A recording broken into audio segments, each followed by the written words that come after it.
हम पाकिस्तान को सबक सिखाने में सक्षम थे। हम ये लड़ाई लड़ते, हम जीतते, पीओके हम वापस ले सकते थे। बीएसएफ के एसआई इम्तियाज़ साहब का पार्थिव शरीर बिहार आया और वो शहीद हुए इस जंग में। तो मुसलमानों के देशभक्ति पे जो लोग सवाल खड़ा करते थे, जो ये नैरेटिव सेट करने की कोशिश करते थे, ये वक्त ने उनको ये बहुत मुंहतोड़ जवाब दिया है कि इस देश का मुसलमान हमेशा से भारतीय सेना और भारत की सरकार के साथ खड़ी रही है और जब जब ज़रूरत पड़ी है हम आगे आकर हम लोगों ने बलिदान भी दिया है। और इस देश को की रक्षा के लिए हम लोगों ने हमेशा सर कटाया है। और जो एक नैरेटिव सेट किया जा रहा था, उस नैरेटिव को 15 मिनट के एक प्रेस कॉन्फ्रेंस में कर्नल सोफिया कुरैशी ने पूरी तरह से ध्वस्त कर दिया। प्रधानमंत्री नरेंद्र मोदी 8 बजे देश को संबोधित कर रहे थे, 21 मिनट तक देश को संबोधित किए, लेकिन 21 मिनट में एक बार भी डोनाल्ड ट्रंप का नाम नहीं लिए। उन्होंने कहा कि अगर इस तरीके का, जिस तरीके से पाकिस्तान ने आतंकवाद का बढ़ावा दिया है, हम कभी भी समझौता करने के लिए तैयार नहीं हैं। टेरर और पीओके पर बात होगा। हमारे साथ में सहान परवेज है, राष्ट्रीय जनता दल के नेता हैं। हम इनसे जानते हैं कि प्रधानमंत्री नरेंद्र मोदी एक बार भी डोनाल्ड ट्रंप का जिक्र नहीं किए। वार रुक गया, अगर डोनाल्ड ट्रंप ट्वीट कर देते हैं तो उस पर वार रुक जाता है, लेकिन बात नहीं कर रहे हैं डोनाल्ड ट्रंप के बारे में। देखिए, अभी तक हम लोग जान रहे थे कि जब रशिया यूक्रेन का वार चल रहा था और पूरी दुनिया जब शांति की अपील कर रही थी, तो एक नैरेटिव सेट किया गया था कि प्रधानमंत्री नरेंद्र मोदी की शक्ति ये है कि उन्होंने एक कॉल में पुतिन को एक कॉल करा और वार रुकवा दिया।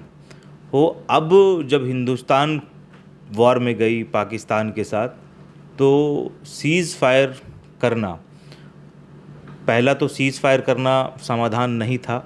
देश की जनता आपसे कुछ और अपेक्षा कर रही थी कि आपका ही वक्तव्य हुआ करता था कि लव लेटर लिखना बंद करो। दूसरी बात कि आपने ही कहा था उस समय कि प्रधानमंत्री को कि अमेरिका, अगर पाकिस्तान हमला करता है तो आप अमेरिका जाते हैं और अमेरिका जाकर ओबामा करते हैं। मगर अचानक से इस मध्यस्थता के बीच में ट्रंप का ट्वीट आना और सीज़ फायर को घोषित करना कि सीज़ फायर हो चुका है, इससे पूरा देश, पूरी भारत की जनता निराश है, हताश है। और जिस प्रकार से भारतीय सैनिकों ने अपना शौर्य दिखाकर पाकिस्तान को बैकफुट पे ढकेल दिया था, ये बहुत सुनहरा मौका हो सकता था कि जिस पाक अधिकृत कश्मीर को हम लेने का सपना, लेने का ख्वाब हम लंबे टाइम से देख रहे हैं, शायद ये वो सुनहरा वक्त था कि अगर 2-3 दिन सीज़ फायर और ना होता तो निश्चित रूप से हम पाक अधिकृत कश्मीर को, भारत का अभिन्न हिस्सा जो है, अंग है, उसको हम लोग ले पाते। मगर सरकार की इस रवैया से कि अचानक से क्या मजबूरी रही सरकार की, क्या बातचीत हुई अमेरिकी राष्ट्रपति डोनाल्ड ट्रंप से और क्यों डोनाल्ड ट्रंप को अचानक से ट्वीट करके ये जानकारी देना पड़ा, इस बात का अपेक्षा पूरे देश में, पूरी दुनिया में किसी ने नहीं किया था। आप ज़्यादा उम्मीद लगा के रखे थे कि भाई नरेंद्र मोदी है तो पक्ष और विपक्ष सभी कोई नरेंद्र मोदी को मतलब सपोर्ट कर रहा था, देश की सेना के साथ में था, तब क्यों वार नहीं हुआ? देखिए, सबसे पहली बात है कि पूरे देश में जिस तरह से सभी लोगों ने, 140 करोड़ लोगों ने जिस प्रकार से एक होने का प्रतीक दिया, एकजुट होने का मिसाल दिया, उसमें पक्ष विपक्ष और हम लोग सब ने ये माना कि देश पार्टियों से बड़ा है, देश सरकार से बड़ा है। और जब देश पे कोई हमला होगा तो हमारी आपसी रंजिश ये छोटी पड़ जाएगी और हम सब लोग इकट्ठे देश के लिए खड़े हो गए।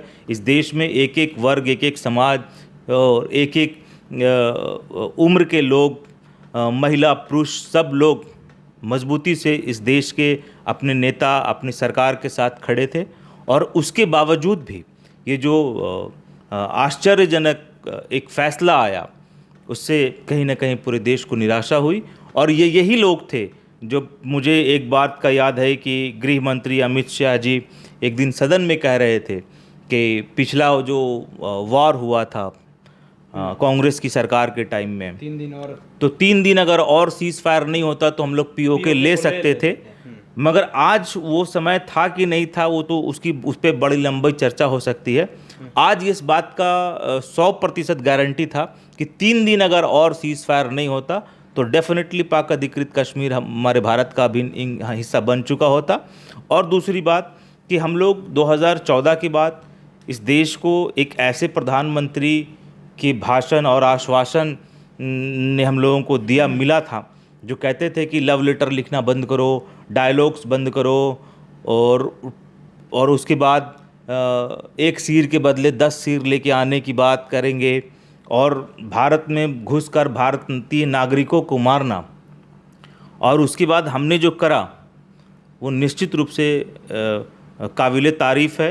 सेना ने मुंहतोड़ जवाब दिया, मगर शायद ये बहुत जल्दी ये डिसीज़न लिया गया जिसकी वजह से सीज़ फायर हुआ। और सीज़ फायर के बाद का जो परिस्थिति बना वो परिस्थिति वो इस प्रकार से बनी कि फिर सीज़ फायर का वायलेशन भी होना शुरू हो गया। तो निश्चित रूप से ये एक जो वक्तव्य है कि आस्तीन के सांप को कुचल के नहीं छोड़ा जाता है, आस्तीन के सांप को पूरी तरह से मार देना बेहतर होता है। नरेंद्र मोदी ने तो अभी कहा ही है कि टेररिस्ट और टेरर से कोई समझौता नहीं किया जाएगा। कोई भी देश अगर उनके साथ में आता है तो वो आतंकवाद को बढ़ावा दे रहा है, और पाकिस्तान ने शुरू से आतंकवाद का बढ़ावा दिया है। तो हम इस बार शांत रहने वाले नहीं हैं। हमारा जल सेना, थल सेना, वायु सेना सब कोई एक्टिव है और हम लोग मुंहतोड़ जवाब देने के लिए तैयार हैं। निश्चित रूप से सब लोग एक्टिव था अभी और हम लोग मुंहतोड़ जवाब देने को तैयार थे। अभी क्या पाकिस्तान से टेरर का एक्सपोर्ट होना बंद हो गया? क्या पाकिस्तान अब टेरर फ्री स्टेट हो गया? क्या हम पाकिस्तान से अब इस बारे में बात करने के लायक हो गए, जब हमारा डायलॉग्स पहले से बंद था और हमने ज़ीरो टॉलरेंस ऑन टेररिस्ट करके एक नैरेटिव सेट करा था? उस नैरेटिव के तहत क्या अभी हम लोग ये मान सकते हैं, ये आश्वासन प्रधानमंत्री जी हम लोगों को दे रहे कि अब पाकिस्तान के अंदर से टेररिस्ट एक्सपोर्ट होना बंद हो गया, बैन हो गया? तो आज भी अगर वही कंडीशन है तो हम किस बेसिस पे ये सीज़ फायर करके आए हैं, इसकी जानकारी तो अब देश को देना पड़ेगा। तो नरेंद्र मोदी तो बोल रहे हैं कि पाकिस्तान हमें ब्लैकमेल ना करे, न्यूक्लियर मिसाइल को लेकर के ब्लैकमेल ना करे, हमें डराने धमकाने की कोशिश ना करे। देखिए, ये एक प्रधानमंत्री का स्टेटमेंट होगा, मैं ऐसा नहीं मानता हूँ, क्योंकि इस स्टेटमेंट को शायद मैंने नहीं देखा है।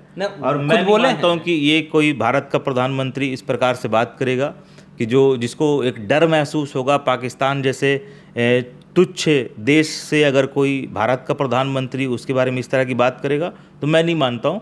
भारतीय सेना बहुत मजबूत है, भारत सक्षम है पाकिस्तान जैसे देशों को सबक सिखाने में, और भारत ने इतिहास लंबा गवाह है कि इस देश में ऐसे भी जंग लड़े हैं हमने कि हमने उसको बैकफुट पे अनेक बार ढकेला है। हमने 93,000 सैनिकों को एक साथ घुटने पर बैठाकर सरेंडर कराने का भी इतिहास हमारा है। तो मैं नहीं मानता हूं कि भारत का प्रधानमंत्री कभी इस प्रकार की बात करेगा। एक सवाल ये है कि आप लगातार सवाल उठाते रहे हैं कि दाढ़ी टोपी के नाम पर 2014 के बाद से मुसलमानों के साथ में जाती हो, लेकिन जो ऑपरेशन सिंदूर को ऑपरेट कर रहे थे, हैंडल कर रहे थे, सोफिया कुरैशी जो खुद एक मुसलमान समुदाय से आती है, उनके बारे में आपका क्या कहना है? देखिए, मैंने बोला कि एक नैरेटिव सेट करने का प्रयास किया गया था पहलगांव के समय। पहलगांव जब हमला हुआ था उसमें एक मेन स्ट्रीम मीडिया और कुछ पॉलिटिकल पार्टीज़ इस तरह के नैरेटिव सेट करने की कोशिश कर रही थी कि भारत की एकता और अखंडता को ख़त्म किया जा सके, भारत और एकता अखंडता पर खतरा महसूस हो रहा। तो एक नैरेटिव माहौल ख़राब करने की कोशिश की गई कि सांप्रदायिकता के बीच में तनाव पैदा हो, धर्म पूछ करके मारा गया। मगर जो काउंटर जवाब दिया गया वो काउंटर जवाब ये दिया गया कि पाकिस्तान कि जिस आर्मी ने जो के खिलाफ जो आर्मी खड़ी हुई, उस आर्मी को फ्रंट से लीड की कर्नल सोफिया कुरैशी। और आज हम लोग जिस समय बैठे हैं यहाँ पर, हम लोग ने देखा कि बीएसएफ के एसआई इम्तियाज़ साहब का पार्थिव शरीर बिहार आया और वो शहीद हुए इस जंग में। तो मुसलमानों के देशभक्ति पे जो लोग सवाल खड़ा करते थे, जो ये नैरेटिव सेट करने की कोशिश करते थे, ये वक्त ने उनको ये बहुत मुंहतोड़ जवाब दिया है कि इस देश का मुसलमान हमेशा से भारतीय सेना और भारत की सरकार के साथ खड़ी रही है, और जब जब ज़रूरत पड़ी है हम आगे आकर हम लोगों ने बलिदान भी दिया है। और इस देश को की रक्षा के लिए हम लोगों ने हमेशा सर कटाया है और जो एक नैरेटिव सेट किया जा रहा था उस नैरेटिव को 15 मिनट के एक प्रेस कॉन्फ्रेंस में कर्नल सोफिया कुरैशी ने पूरी तरह से ध्वस्त कर Define दिया। किया था, बताया। और जो माहौल पैदा किया जा रहा था, आज वो लोग कहीं ना कहीं खुद में अपने आप में शर्मिंदा हैं कि इस प्रकार की बातें कर रहे थे। और ये दिखा कि भारत में कहीं भी सांप्रदायिकता का कोई जगह नहीं है, भारत में कोई भेदभाव का कोई जगह नहीं है। भारत की एकता और अखंडता बहुत मजबूत है और लंबे समय से हमारा इतिहास रहा है कि हम लोग लगातार जब बलिदान देने का समय आया है तो हम लोगों ने आगे आकर सीने पर गोलियां खाई है और आगे भी जब जब ज़रूरत पड़ेगी तो हम लोग सामने खड़े रहेंगे। एक आखिरी सवाल ले लेते हैं ये कि भारतीय मीडिया के बारे में क्या कहना है। भारतीय मीडिया जिस तरीके से जब वार हो रहा था, जंग चल रहा था, तो उस दरमियान जो ये लोग रिपोर्टिंग कर रहे थे, जो दिखा रहे थे, लाइव टेलीकास्ट कर रहे थे, उसके बारे में आपका क्या कहना है? क्योंकि उसकी बहुत ज़्यादा किरकिरी हो रही है पाकिस्तानी मीडिया के बारे में। पाकिस्तानी मीडिया भी किरकिरी कर रही है और यहाँ भारत में भी जो लोग हैं वे लोग कह रहे हैं कि बहुत गंदा रिपोर्टिंग हुआ। देखिए, सबसे पहली बात है कि इन लोगों के बारे में बस इतना ही कह सकते कि जिस प्रकार से इन लोगों ने जिस चरित्र का परिचय दिया है उसमें तो ये पूरी तरह से एक्सपोज हो गए हैं और कई गुप्त जानकारियाँ टेलीविज़न पे टेलीकास्ट किया गया, सेना का लोकेशन दिया गया, जिससे कहीं ना कहीं हमारी भारतीय आर्मी को ख़तरा था, मगर अब वो समय ख़त्म हो गया और इस तरह की चीज़ों से बचना चाहिए। और मैं तमाम मीडिया के साथियों से अपील करता हूं कि ऐसे संवेदनशील मामलों में थोड़ी संवेदना दिखाए और इस तरह की चीज़ों को डायरेक्ट लाइव आके या डायरेक्ट इसको ब्रॉडकास्ट करने से परहेज़ करें। जब तक कि कोई ऑफिशियल बयान सरकार का ना आ जाए, सेना का ना आ जाए, तब तक उससे ज़्यादा अपने मन से बढ़कर कोई बातें नहीं करनी चाहिए। इससे कहीं ना कहीं देश की आंतरिक सुरक्षा को ख़तरा होता है। ये जितना जल्दी हम लोग समझ लें उतनी अच्छी चीज़ है। और जिस प्रकार से टीआरपी की होड़ में कुछ पत्रकारों ने इस प्रकार का जो खेल खेला है, आज ये जग जाहिर हो गया कि उनको पूरी तरह से पूरी दुनिया में एक्सपोज कर दिया। और जो टीआरपी को कमाने की होड़ में भाग रहे थे, आज उनकी किरकिरी हो रही है, कहीं मुंह दिखाने के लायक नहीं है। तो कम से कम मेरा सलाह है, सुझाव है कि ऐसे संवेदनशील मुद्दों पर कम से कम अपनी संवेदना दिखाएं, अपने धैर्य का परिचय दें और फालतू की जानकारी देना सही नहीं है।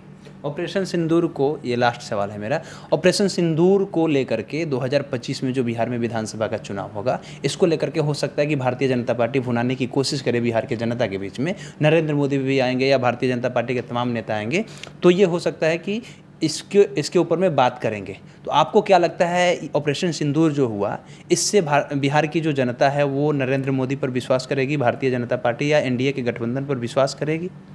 मुझे लगता है कि नरेंद्र मोदी जी का जो ये पूरा प्रकरण रहा, उसके ऊपर नरेंद्र मोदी जी को खुद पे ऊपर विश्वास नहीं होगा कि जिस प्रकार से उन्होंने स्टेप उठाया सीज़ फायर को लेके। ये पूरे देश का एक एक बच्चा आज इस बात को जानता है कि हम पाकिस्तान को सबक सिखाने में सक्षम थे, हम ये लड़ाई लड़ते, हम जीतते और हम लाहौर और इस्लामाबाद को कब्ज़ा करने की बात तो बहुत कर ही सकते थे। हम इतना ज़रूर कर सकते थे कम से कम कि पीओके हम वापस ले सकते थे। और ये सीज़ फायर जो करके आपने जो स्टेप उठाया है, उससे पूरे देश के लोगों में आपके ख़िलाफ़ एक माहौल बना है। और मुझे ऐसा लगता है कि आपकी इस स्टेप से कहीं ना कहीं आपका ख़ुद का कॉन्फिडेंस जो है वो हिल गया होगा और आप ख़ुद पे अब भरोसा करने के शायद काबिल नहीं होंगे। ये एक गोल्डन अपॉर्चुनिटी थी जो हम लोगों ने मिस किया है कि आज हम शायद उस ख्वाब को पूरा कर सकते थे और हमारी सेना इस मजबूती के साथ लड़ रही थी कि हम उस ख्वाब को पूरा कर सकते थे। तो मेरा सुझाव है सरकार को और सरकार में के मुखिया प्रधानमंत्री जी को कि डायलॉग डिलीवरी से ज़्यादा ध्यान आपको काम करने पे देना चाहिए, क्योंकि आपने बहुत सारे तरह तरह के भाषण दिए थे। आपकी सरकार के लोगों ने बड़ी बड़ी बातें कही थी, पाकिस्तान का ये करेंगे, पाकिस्तान का वो करेंगे और वो करेंगे। और आज जब यह स्पष्ट था कि हम लोग बहुत मजबूत स्थिति में थे, हम उस तुच्छ देश को, पाकिस्तान को हम सबक सिखाने में बहुत सक्षम थे, बहुत मजबूत स्थिति में थे।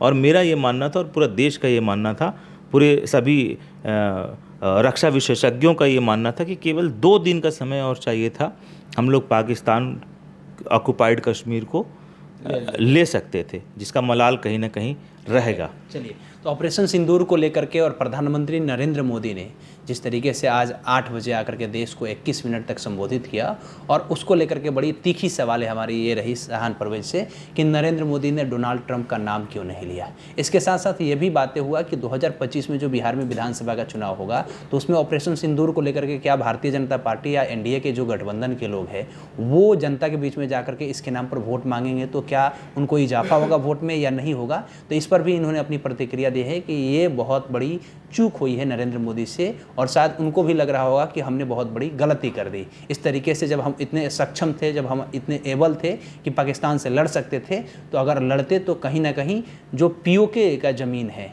वो हम ले सकते थे। बाकी आपकी क्या प्रतिक्रिया है पूरे बातचीत को लेकर के कमेंट बॉक्स में लिखिएगा। हमारा नाम केशव यादव है, पब्लिक स्टेशन आप देख रहे थे। बहुत बहुत धन्यवाद।